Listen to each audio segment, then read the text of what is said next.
रही हो तब खामोश रहना फन है। ये फन हर किसी को नहीं आता, मगर जो सीख ले वो दुनिया में असर डाल देता है। वो अपना लोहा मनवा लेता है, वो अपना इम्पैक्ट छोड़ देता है। वो असल फनकार होता है जो खामोश रहने का फन सीख लेता है।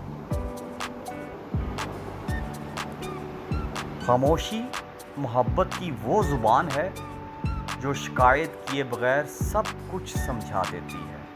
अक्सर माएँ बच्चों के गुस्से पर कुछ नहीं कहती, बस खामोशी से दुआ कर देती हैं, दुआ दे देती हैं।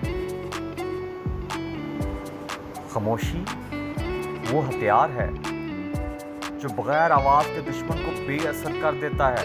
ये आपका तहफ़्फ़ुज़ है, आपकी खुददारी है, आपका वक़ार है, आपकी रिस्पेक्ट है।